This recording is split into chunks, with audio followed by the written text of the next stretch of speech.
In this lesson, what we're going to do is pull in some of the photography we want to use and start building our general layout.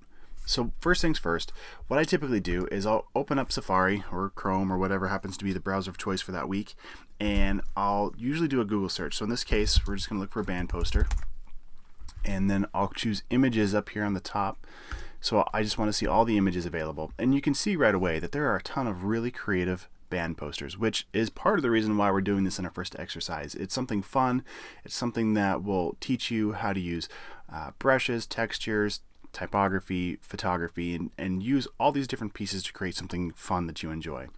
So what we're going to do right now is just briefly look at some different ideas that might be inspiring. And when I look at poster ideas or any idea for anything that I'm trying to research, I usually am looking at either fonts that inspire me, or I'm looking at color schemes that I like, or layout designs that I like. So for example, looking at this real quick, I like that it's not just straight horizontal text on this waterfront poster. It's got kind of a, not quite a 45-degree angle, but it's at an angle, which adds some visual interest. This Linkin Park poster, I like the color, and I like that the guys are kind of cut out. So what I'm going to do is things that when I find something I like, I either do one of a couple things. I'll either right click and I will save the image to like an ideas folder. So if I come in here and I'll make a new folder, and I'll just call it ideas, I'll hit save. Or what I can do is I can click and just drag an image straight over the Photoshop icon in my dock, hover until it comes up, hover until it comes back there, and then let go, and I dropped it right into my workspace. Now in Photoshop, the way you can scale things up, the shortcut is Command T or Control T on a PC. So the way you would find that, if you forget, it's up under here, Edit, and we're looking for Free Transform, and that shortcut right there is Command T. So what it does is it gives me these little handles that I can start to drag this up larger.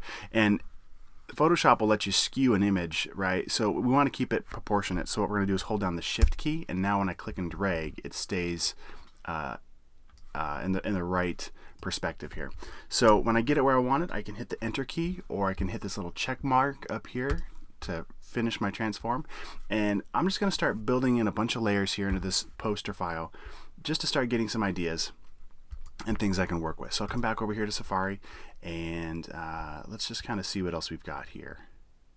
Things that inspire me. This Mumford & Sons, I kind of like how they've got this illustrative instead of a photographic poster. I like the illustration behind it. So I'm going to right click, I'll save image as, and I'll throw it in that ideas folder so I can refer to it later.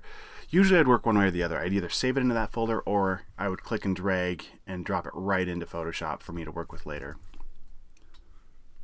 And I let go too soon. Let me try that one more time. Click and drag, hold, bring it back. Okay, so we could spend a lot of time researching and grabbing a lot of things. So what's best practice, at least for me, is almost to literally set a timer for maybe 10 minutes. Otherwise, you can start to get overwhelmed with the possibilities and what you could do, and all of a sudden you lose your entire day just looking for images or just trying to find inspiration for different things. There's one I saw earlier. Oh, here it is. I really like this. I don't know. I just thought it was really cool. So I'm going to click on that. Right click. Oops. Save image as.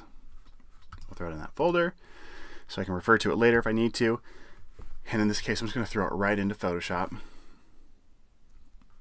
There we go. Command T, and then I'm holding down the Shift key, and I'm also holding the Alt key. By holding down the Alt key, let's see, if I just hold down the Shift key, it anchors it to the top left, but if I hold down the Alt key, it scales out from the center. So just, I don't know, it's just faster. It helps me scale it up faster. I'll hit Return, or actually in this case, my Enter key. Okay, and now you can see on the right, I've got my layers. I'm going to Shift click. So right now, layer 3 is selected. I'll hold down Shift, and I'll click down layer 1, and it'll select everything in between. And then I'm going to hit this little folder icon down here. And what that's going to do is put it into a folder. I could have also hit Command G on a Mac or Control G on a PC. And now I've got my group, and I can double click on this, and I'll just give it a name. It's really good to keep your file organized. We'll call it Ideas. Okay, and then now's a really good time to save. So Command S, Control S on a PC. Always save your work. It should be like a nervous twitch that just happened so you don't lose anything. All right, so the reasons why I like these, this blue color was inspiring. I also liked the, I don't know, the organic nature of this is creative. This Mumford & Sons, again, I liked how the high contrast of this darker illustration against the white background. And then this Lincoln Park image here, I'm just going to drag this up a little bit so I can see it. I liked that they've got, if you look closer, the guy, so this blue triangle that kind of interacts, these layers merge together to kind of color them. And I think we're going to probably take that approach on this poster. So what I'm going to do now is I'm going to go ahead and turn off that ideas, and we're going to pretend you'll have this photo in your assets file that I'll provide for you. But I'm just going to drag this image. We're going to pretend like this is an artist that's coming to a venue here, and we've got to make a poster for him. You can find this image in your downloads, or this is on a website called Pexels.com, so PEXELS.com, and he's right here. So what we could do is click on it and then click free download, and then it'll bring up to this window. I could right click and then save image to downloads. Okay, so I've got that one, and then I've got a couple other photos that I found in Pexels.com that were inspiring, that might work for this project. We've got some guitars, and then we've got this soundboard here. So what I'm going to do with these, same deal. I'll right click, I'll save image to downloads. I'll click on this one, right click, save image to downloads. So I'm starting to gather all my assets, okay?